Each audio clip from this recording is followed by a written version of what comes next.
my most practical suggestion here is let's just let go of pretending to apply fiduciary duties here, because it's getting in the way of what we really should be doing. And so I'm not sure that there's one reform that takes its place. But I think if we get rid of thinking that this is doing a lot of work and realize it's not actually doing any work, we can fill those gaps. And so I mention these sort of public leaders in a variety of contexts. So it's not just corporate directors, it's administrators at universities, presidents and deans, it's police chiefs who are serving a lot of constituents and have a lot of different bosses. It's political leaders, elected officials.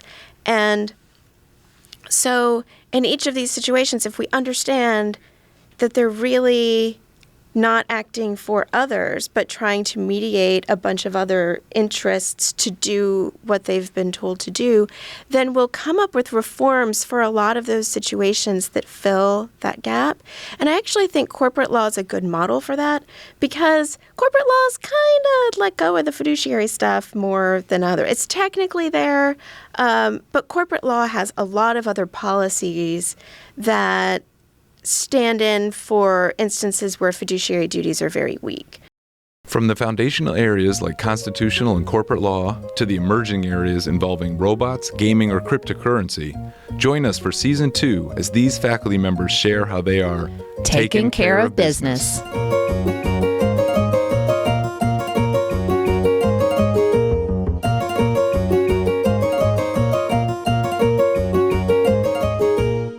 Today's guest is the Matthews and Hawkins Professor of Property here at the FSU College of Law, Professor Kelli Williams. Kelli, welcome to the show. Thank you. We're so glad to have you. I'm looking at her resume, and it's very, very impressive. So many interesting things to talk about. But let's go back. Let's go back in time. Can you share with our listeners where you went to law school, where you went to undergrad, and kind of how you got to FSU? Okay. I went to William & Mary undergrad and then the University of Illinois for law school. I practiced in Chicago right after law school doing corporate bankruptcy, representing creditors at a firm in Chicago right after, for not quite a year after law school. And then I went to be a visiting assistant professor at the University of Richmond for a year. And from there, I went on the law teaching market and landed here. So you didn't always know you were going to teach law. Did you think you were going to? Like Jeff, I'm second generation. So my dad's a law professor. Oh, okay. Another law professor's kid. So my dad teaches at William & Mary, and he also went to Illinois for law school. Okay. So it was definitely a career path he always would have encouraged. It's a nice lifestyle.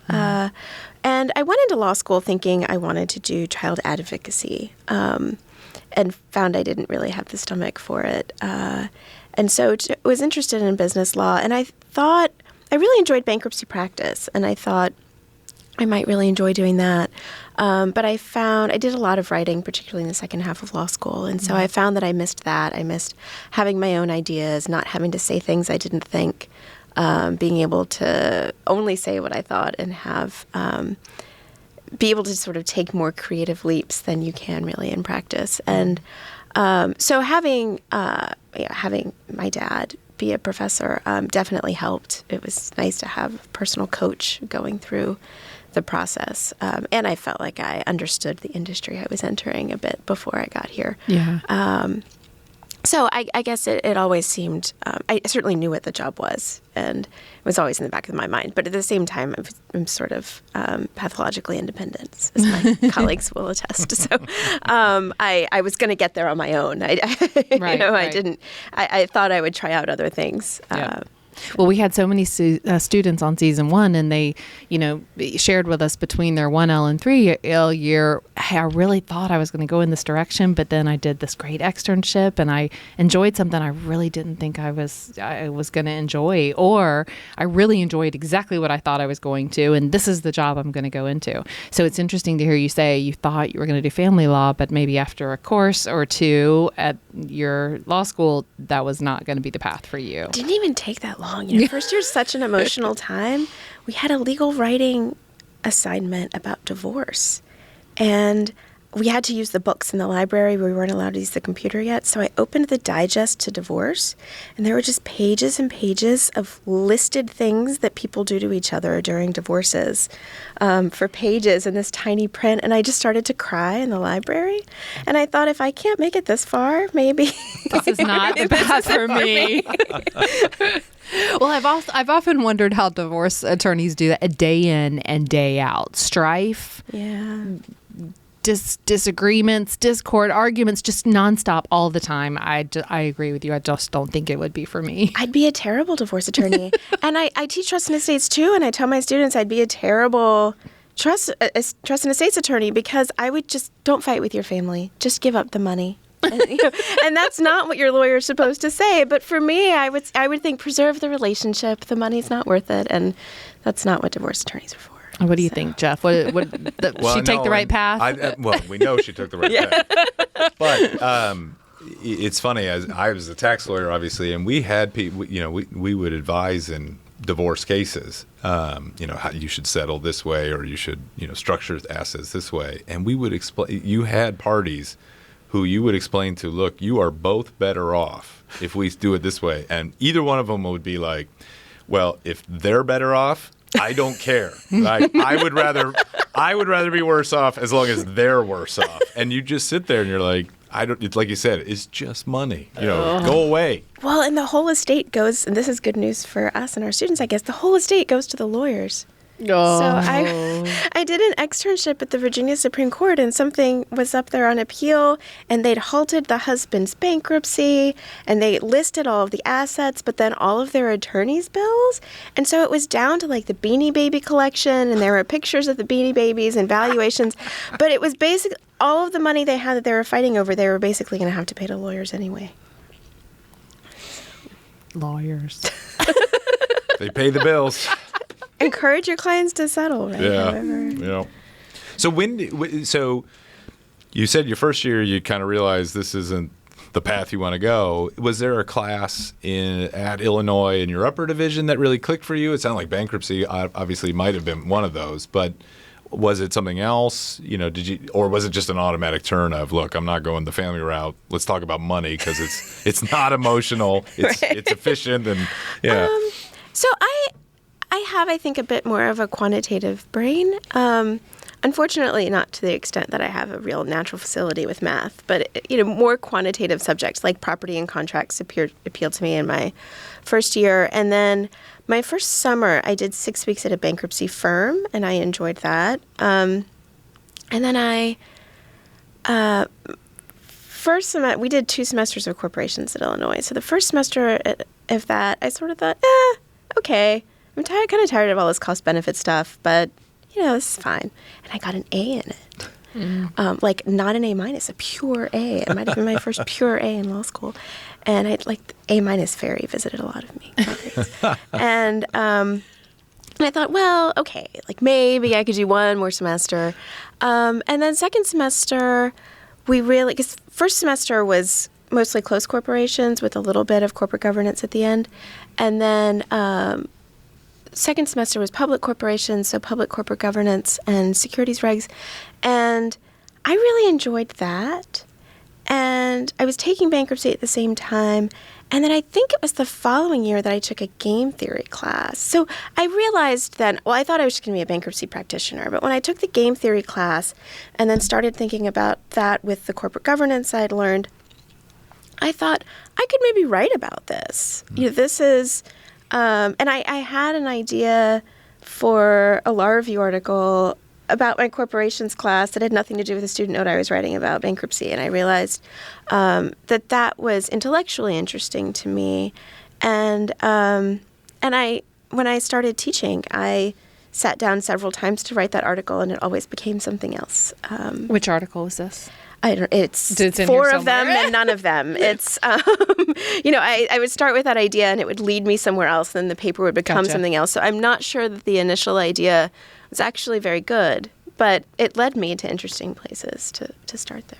Share with us information on leaders are not fiduciaries. I was really curious. There's a few little things in here I want to ask you about. Obviously, you were really pulled to express your opinion, really dive into research, and really maybe challenge some traditional thinking in some of these. So can you share a little bit with us about the leaders are not fiduciaries? Yeah, so there's a real distinction in how fiduciary duties operate between very private relationships like doctor-patient or trust-trustee or even lawyer-client and public relationships. And so corporate directors are considered fiduciaries, but they're fiduciaries of this large, diverse mass and just the corporation.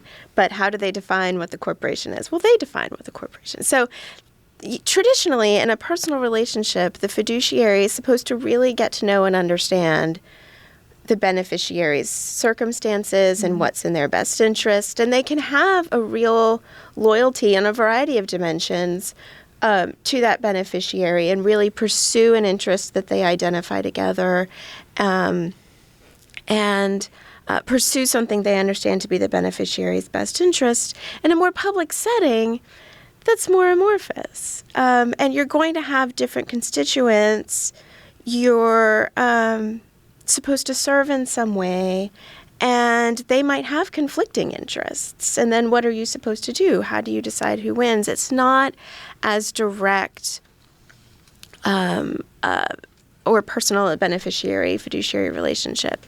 And so for that reason, among others, I sort of looked at what that relationship really is. And do we really think these public fiduciaries, these public leaders, these leaders of large heterogeneous groups are acting as fiduciaries the way the law describes what fiduciary means, or are they actually doing something else? And I think they're doing something else. I think they are trying to excel at the job as that job has been presented to them. So they're told how their performance is going to be measured. They understand what success in that position is. And that success may be defined in terms of the well-being of these other groups, but also probably in terms of lots of other things too, including, say, incentive compensation. Mm-hmm. And so they're not really pursuing the interests of some other beneficiary.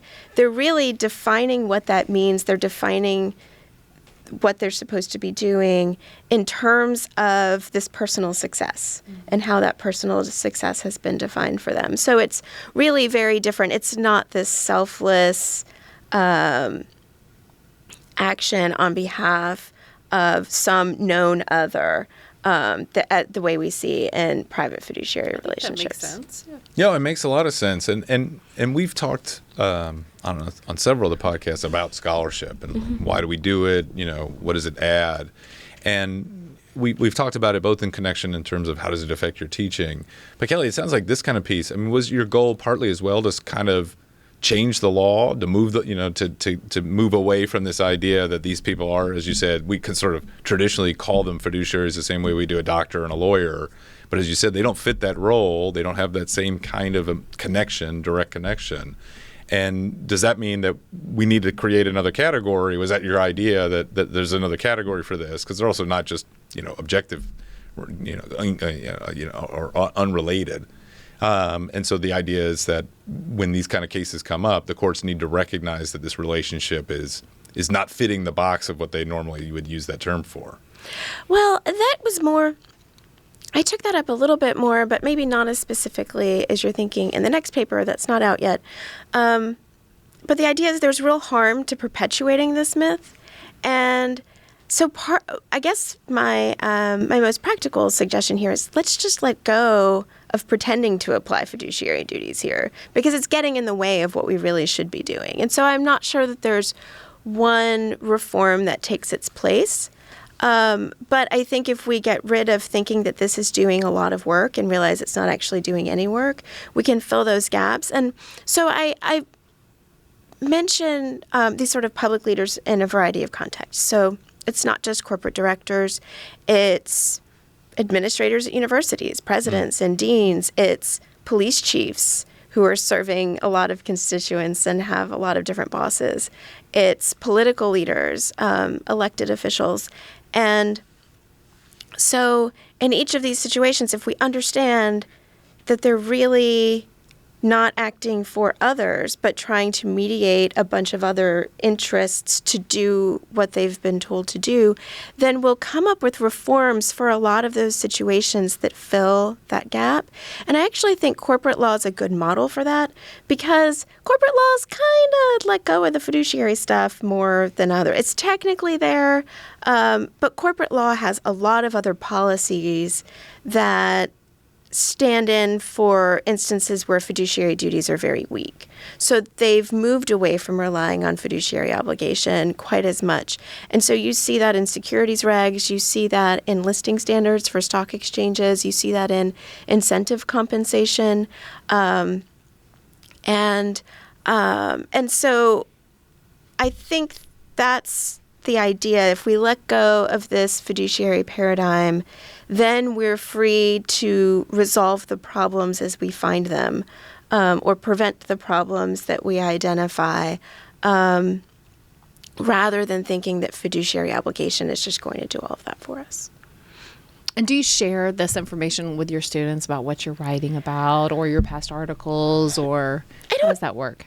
I don't teach my scholarship much, and I think my students might be surprised even by some of the things I've written. But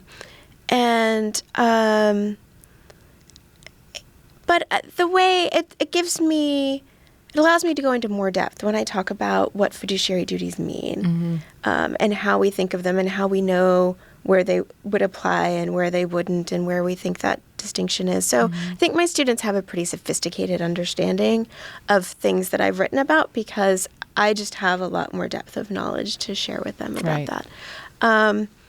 Yeah, but I don't teach my scholarship. Right.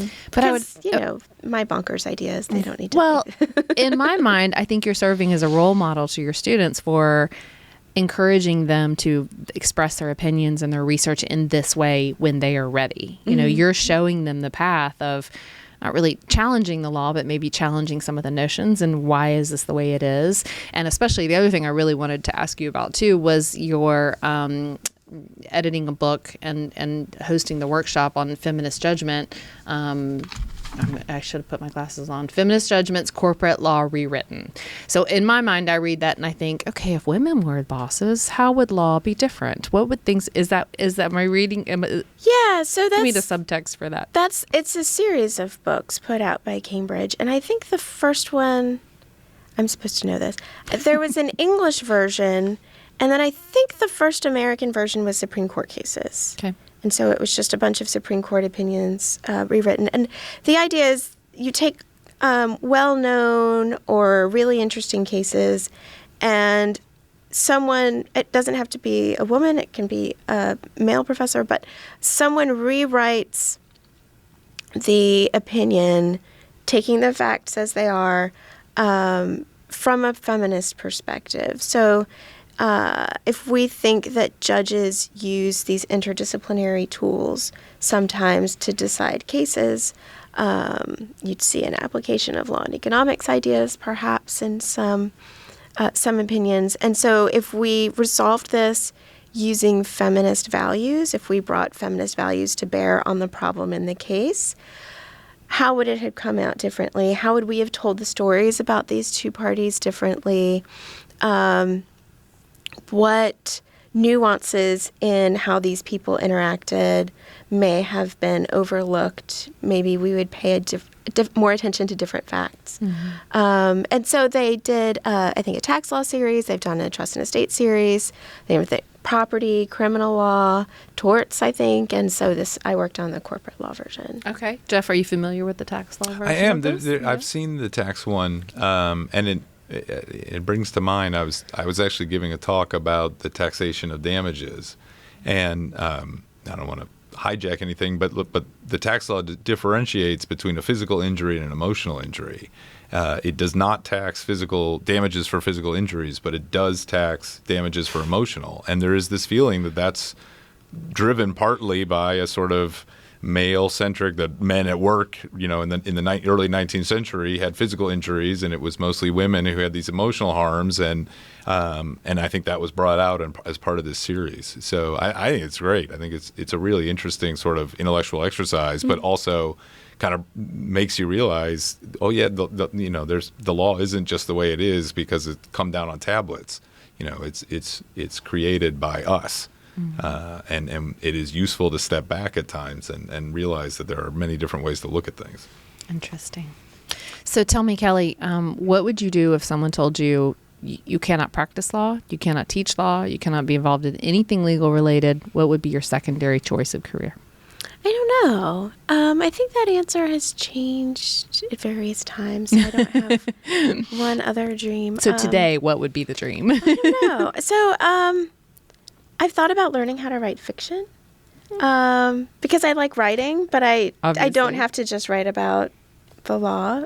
So either that or learning how to write about something else, so being a writer in a different way.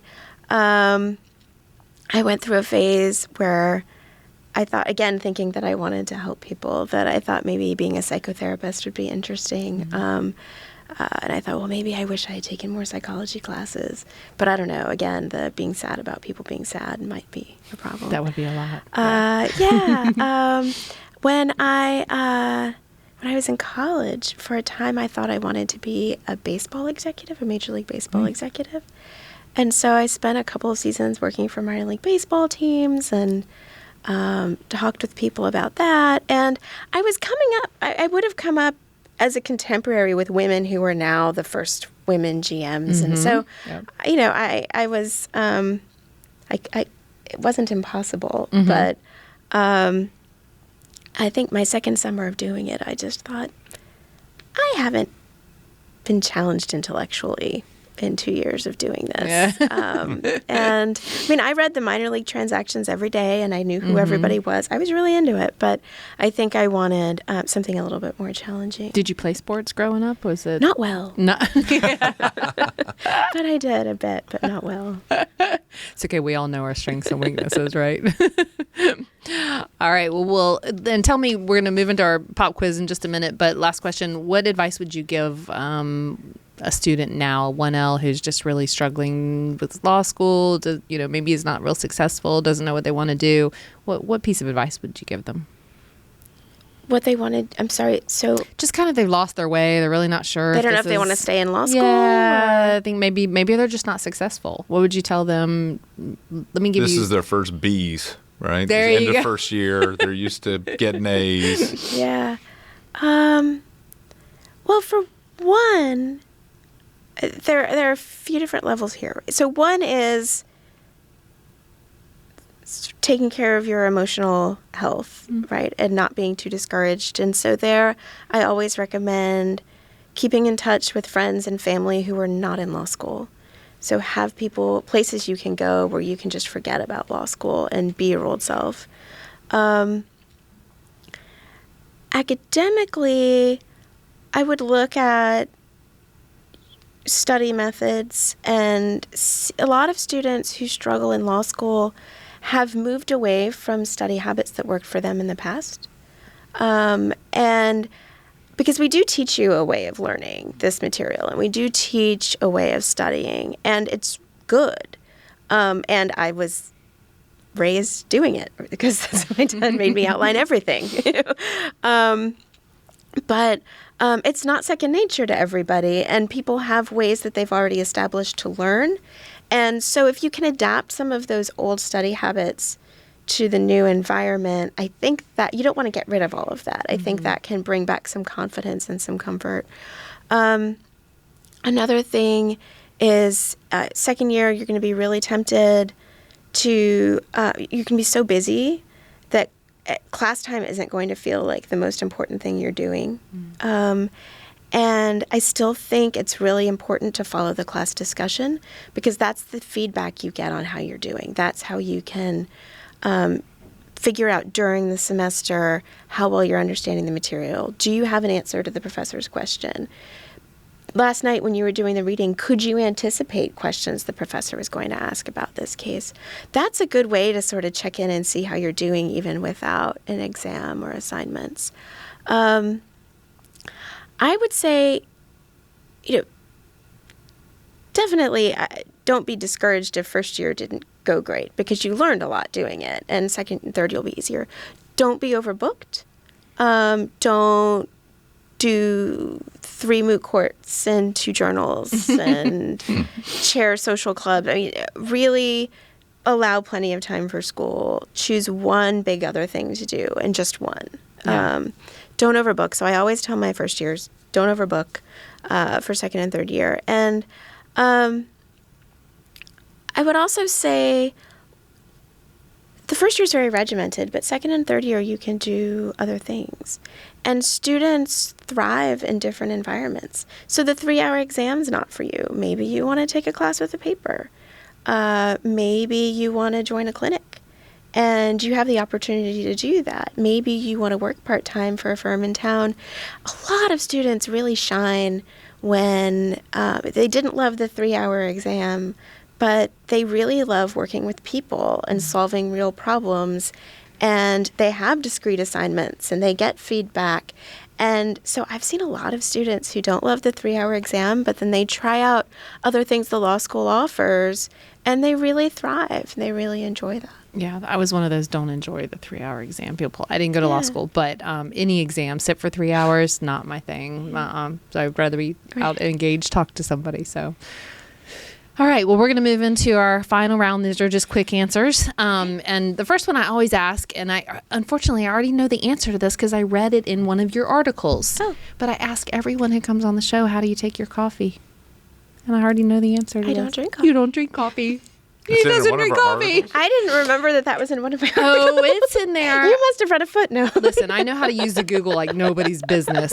I read the Did you put Control F coffee to see like... No, and not only does she not drink coffee, there's more. I don't drink caffeine. She doesn't drink caffeine. Yeah, I know. Is it just a natural high you're on all day? You got to help me out here. I need some pointers. I miss it. I drank a ton of caffeine in law school. Oh, you did? I'm on the wagon. Oh, you're on the wagon. The 12-step, did you do the 12-step program? Oh, well, my gosh. So I drank a lot of caffeine in law school, and my GP sort of mentioned it to me then, and we talked about it. And I was like, I just can't calm down. I don't understand. And she's like, well, we're going to talk about caffeine. And she told me she didn't drink any, and I just couldn't believe a person could stay awake all day. Right. But you can. Okay, so how did you drink it back then? Well, it was really gross. In law school, I drank Sunkist and like those frappuccinos you buy at the grocery store, and I would have more than one of each. But like then, in the can, you didn't like combine them. No. I was going to say, that's where I thought we were going. This is gross. Orange cappuccino. No. I have to say, though, in high school, I had a snack I really enjoyed. It was a Sunkist and a Hershey bar, and I called it a Cleveland, like the Cleveland Browns colors. Okay. Yeah. I wouldn't eat that anymore. But so then I moved to just tea, caffeinated tea. Okay. And for years, I just drank the caffeinated tea. And then I stopped for some reason, and I was off for like 5 years. But what happens if you don't drink caffeine? You're really sensitive to it.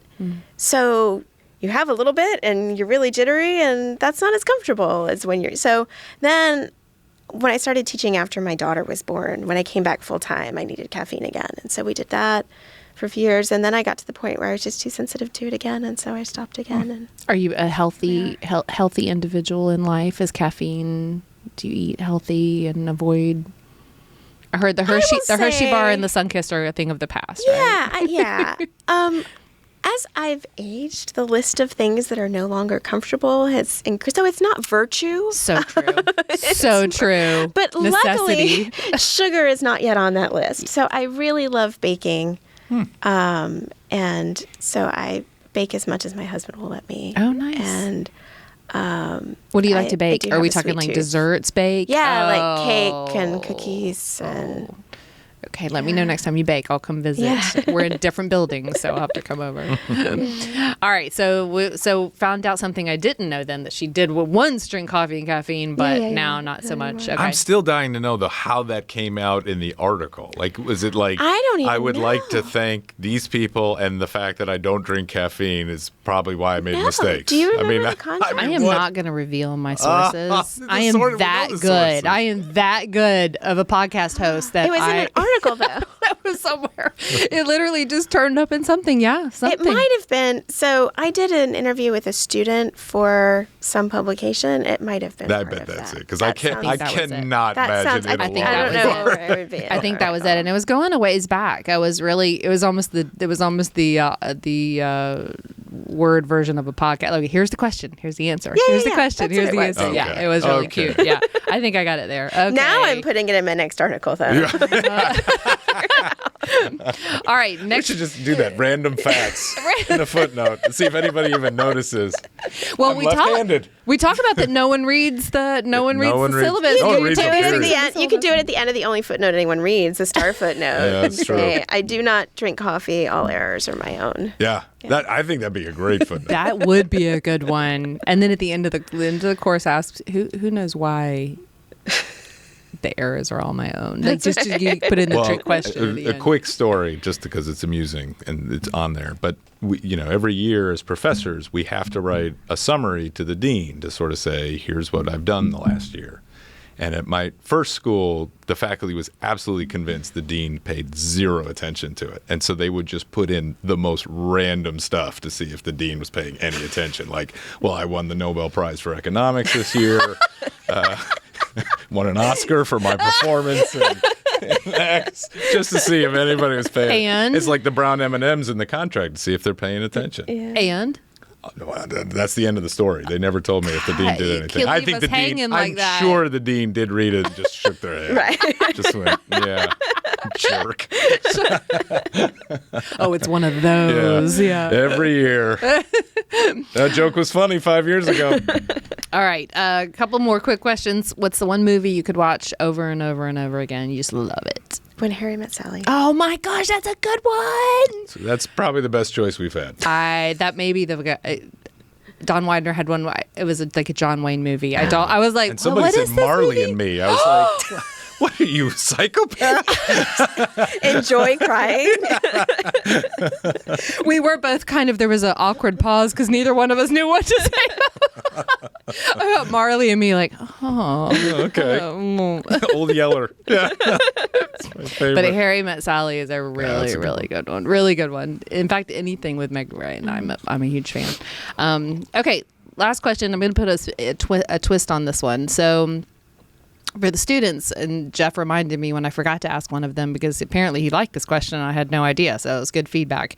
I ask a lot of the students, what's your one go-to article of clothing in law school? And the answers were really interesting. So go back a ways. I want you to do both versions. What was the most important article of clothing when you were in law school? And what's the most important article of clothing as a faculty member of law school? Probably jeans in law school, but that's not a very interesting story. That's okay.